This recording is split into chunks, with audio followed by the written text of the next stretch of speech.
Hello students, আমি Nitish sir জ্ঞানজ্যোতি coaching সেন্টারের পক্ষ থেকে তোমাদের প্রত্যেককে জানাই আরও একবার স্বাগত।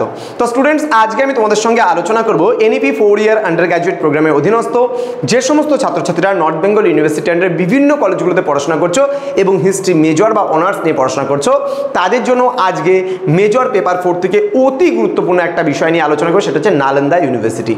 Write a short note on Nalanda university বা নালন্দা বিশ্ববিদ্যালয় সম্পর্কে টিকা লেখো। ক্লাসটি শুরু করার পূর্বে তোমাদেরকে বলে রাখি, যারা হিস্ট্রি মেজর নিয়ে বা অন্য কোনো সাবজেক্ট নিয়ে কলেজে পড়াশোনা করছো তারা অবশ্যই আমাদের চ্যানেলটিকে সাবস্ক্রাইব করে রাখো, পাশে থাকা বেল আইকন অল প্রেস করে দাও, যাতে নেক্সট টাইম থেকে কোনো ভিডিও আপলোড করলে তার নোটিফিকেশন তুমি সবার আগে পেতে পারো। এছাড়া তোমরা যারা ভাবছো যে অনলাইনে আমাদের ক্লাস জয়েন করবে, তারা সময় নষ্ট না করে যোগাযোগ করো আমাদের অফিসিয়াল নাম্বার 7076398606 নাম্বারে অথবা 6295916282 নাম্বারে। তোমাদের টোটাল কোর্স ফি যেটা রয়েছে সেটা যারা মেজর কোর্সে রয়েছে তাদের জন্য কোর্স ফি রয়েছে আমাদের 999, পুরো 6টা সাবজেক্টের প্যাকেজ। এবং যারা মাইনর বা এমডিসি কোর্স নিয়ে পড়াশোনা করছো তাদের জন্য কোর্স ফি রয়েছে মাত্র 699 রুপিস। তো দেরি না করে আজই যোগাযোগ করো আমাদের সঙ্গে এবং যুক্ত হয়ে যাও আমাদের অনলাইন ক্লাসে। চলো শুরু করছি নালন্দা বিশ্ববিদ্যালয় সম্পর্কে আজকে বিস্তারিত আলোচনা। দেখো কি রয়েছে এই নালন্দা বিশ্ববিদ্যালয় সম্পর্কে ডিটেলসে আলোচনা করব তোমাদের সঙ্গে। কি বলছে দেখো, কখন প্রতিষ্ঠা হয়েছিল, বলছে দ্বিতীয় চন্দ্রগুপ্তের পুত্র প্রথম কুমারগুপ্তর আমলে বিহারের নালন্দা জেলাতে কিন্তু নালন্দা বিশ্ববিদ্যালয় গঠিত হয়েছিল বলে জানা যায়।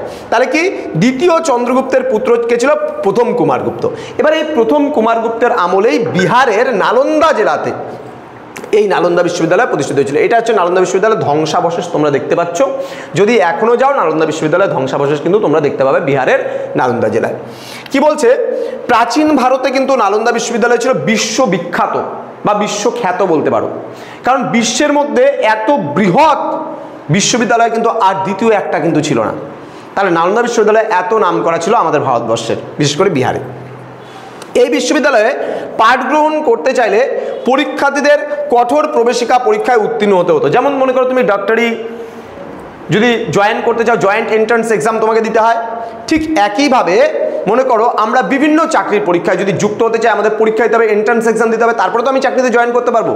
একইভাবে নালন্দা বিশ্ববিদ্যালয়ে পড়াশোনার জন্য এন্ট্রান্স এক্সাম দিতে হতো, যেটাকে বলা হতো প্রবেশিকা পরীক্ষা। এখানে লেখা আছে প্রবেশিকা পরীক্ষায় পাশ হলে বা উত্তীর্ণ হলে তবেই কিন্তু নালন্দা বিশ্ববিদ্যালয়ে পড়ার সুযোগ পেত, আদারওয়াইজ কিন্তু নয়। বলছে সরকারি দানে এখানে পড়াশোনা চলতো, সরকারি অনুদানে, মানে হিউম্যান সাং এর বিবরণ থেকে আমরা জানতে পারি যে তোমার ওই প্রথম মানে যে সমস্ত রাজারা যখন পৃষ্ঠপোষকতা করতেন তখন কিন্তু তারাই আর কি অনুদান করতেন এবং সেই অনুদানের মধ্যে দিয়েই কিন্তু এই বিশ্ববিদ্যালয়টা মানে পড়াশোনাটা চলতো। বলছে বৌদ্ধ পণ্ডিতরা এই যে শিক্ষা প্রতিষ্ঠান, এই প্রতিষ্ঠানকে the Oxford of the Mahayana Buddhism বলে কিন্তু উল্লেখ করেছিলেন। Very very important line, the Oxford of the Mahayana Buddhism. সেই সময় আমাদের ভারতবর্ষের অক্সফোর্ড নামে পরিচিত ছিল কিন্তু এই বৌদ্ধ বিহার নালন্দা বিশ্ববিদ্যালয়। ক্লিয়ার? নেক্সট আমরা চলে আসবো পরবর্তী স্লাইডে। কি বলেছে দেখো এখানটায়, এখানে বলেছে হিউয়েন সাং এর বিবরণ থেকে এই বিশ্ববিদ্যালয় সম্পর্কে বহু তথ্য পাওয়া যায়। হিউয়েন সাং লিখেছেন যে 6 জন রাজার পৃষ্ঠপোষকতায় 6টি বৌদ্ধ বিহার নিয়ে নালন্দা বিশ্ববিদ্যালয় কিন্তু গড়ে উঠেছিল। তিনি 6 জন রাজার নামও কিন্তু উল্লেখ করেছেন। এরা হলেন বুধগুপ্ত, তথাগত গুপ্ত, নরসিংহগুপ্ত, এটা হচ্ছে স্পেলিংটা মিল আছে, সলহাদিত্য হবে না, শুক্রদিত্য হবে, হ্যাঁ এটা শুক্রদিত্য হবে, ঠিক আছে। দেন বজ্র এবং হর্ষ, এই 6 জন রাজার নাম আমরা পাই। এই 6 জন রাজার মধ্যে 5 জন ছিলেন কিন্তু মহাযান বৌদ্ধ ধর্ম উত্থানের পর থেকে নালন্দা বিশ্ববিদ্যালয়ের খ্যাতি ও প্রভাব বলতে পারি আমরা ভারতের সীমা অতিক্রম করে ভারতের বাইরেও কিন্তু বিভিন্ন প্রদেশে কিন্তু প্রভাব বিস্তার করতে থাকে। এবং শুধুমাত্র আমাদের ভারতবর্ষেই নয়, বিশ্বের বিভিন্ন প্রান্ত, চীন, জাভা, সুমাত্রা, এই সমস্ত বিভিন্ন স্থান থেকে কিন্তু নালন্দা বিশ্ববিদ্যালয়ের ছাত্রছাত্রীরা কিন্তু এখানে পড়াশোনা করতে আসতো শিক্ষার্থীরা। তাহলে বিশ্বের বিভিন্ন জায়গা, তাহলে দেখো চায়না থেকে চীন, জাভা, সুমাত্রা, সেই সময় অর্থাৎ গুপ্ত যুগে দাঁড়িয়ে এই নালন্দা বিশ্ববিদ্যালয়ের খ্যাতি গোটা বিশ্ব জোড়া ছিল। তাহলে কিন্তু সেটা আমাদের কিন্তু ভাবতে হয়, তাই না? নেক্সট কি বলেছে দেখো, বলছে নালন্দা বিশ্ববিদ্যালয় ভারতের বিভিন্ন প্রান্ত থেকে ছাত্রছাত্রীরা এখানে পড়তে আসতো। আমি কথাগুলো একটু আগেই বললাম তোমাদের যে ভারতের বাইরে এশিয়া, চীন, তিব্বত, দক্ষিণ পূর্ব এশিয়া থেকেও কিন্তু ছাত্ররা এখানে আসতো। এই বিশ্ববিদ্যালয়ে প্রায় 10,000 জন শিক্ষার্থী ছিল, মানে পড়াশোনা করতো। তাহলে 10,000 শিক্ষার্থী এখানে পড়াশোনা করতো, ভাবো তাহলে বিভিন্ন বিষয়ে শিক্ষাদানের জন্য প্রায় 1500 জন অধ্যাপকই ছিলেন নালন্দা বিশ্ববিদ্যালয়ে। ভাবো 1500 টিচার ছিলেন নালন্দা বিশ্ববিদ্যালয়ে পড়ানোর জন্য। তাহলে ভাবো আমাদের সেন্টারে মাত্র 13 থেকে 14 জন টিচার, তাহলে সেখানে একটা কলেজে যেখানে থাকে 40 থেকে 45-50 জন teacher, teaching non teaching staff মিলিয়ে হয়তো 50-60 জন থাকে, কিন্তু এখানে এত বিশাল বড়, ইউনিভার্সিটিতেও সেরকমই একটা ডিপার্টমেন্ট অনুযায়ী সব যদি বলি হয়তো এতটাও থাকে না, কিন্তু এই নালন্দা বিশ্ববিদ্যালয়ে প্রায় 1500 জন টিচার ছিলেন, তাই না? বৌদ্ধ শিক্ষার প্রাণকেন্দ্র হিসাবে এই বিশ্ববিদ্যালয় গড়ে উঠলেও অন্যান্য বিষয় যেমন বেদ, বেদাঙ্গ, দর্শন, ব্যাকরণ এই সমস্ত বিষয়গুলো পড়ানো হতো। সাবজেক্ট কী পড়ানো হতো?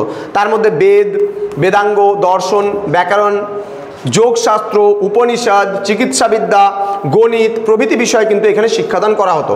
এবার নালন্দা বিশ্ববিদ্যালয়ে ধর্মপাল, চন্দ্রপাল, শিলভদ্র, শান্তিরক্ষিত, ধর্মকীর্তির মতো বিখ্যাত পণ্ডিতেরা কিন্তু অধ্যাপনা করেছেন বলে জানা যায়, এখানে পড়াশোনা করতেন এরা। তো এই বিশ্ববিদ্যালয়ে শিক্ষার মান কিন্তু যথেষ্ট উন্নত ছিল। ছাত্রদের সুবিধার্থে বিশ্ববিদ্যালয়ের সংলগ্ন স্থানে এক গ্রন্থাগারের নিদর্শন পাওয়া যায় এবং এই গ্রন্থাগারের কিন্তু 3টি ভাগ ছিল, রত্নরজক, রত্নদধি এবং রত্নসাগর, এগুলো লাইব্রেরির নাম ছিল। সেই ইউনিভার্সিটিতে 3টা বড় বড় লাইব্রেরি ছিল, পাঠাগার।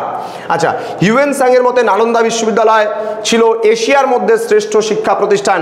যাই হোক, বখতিয়ার খলজি বাংলা ও বিহার আক্রমণকালে দুর্গ ভেবে কিন্তু এই বিশ্ববিদ্যালয়টি ধ্বংস করেছিল, বা ইখতিয়ারউদ্দিন মোহাম্মদ বিন বখতিয়ার খলজি এই যে বিশ্ববিদ্যালয়, এই বিশ্ববিদ্যালয়টা কি করেছিল? পুরোপুরি দুর্গ ভেবে ধ্বংস করে দিয়েছিল। তো স্টুডেন্টস, এই ছিল আজকের ক্লাস।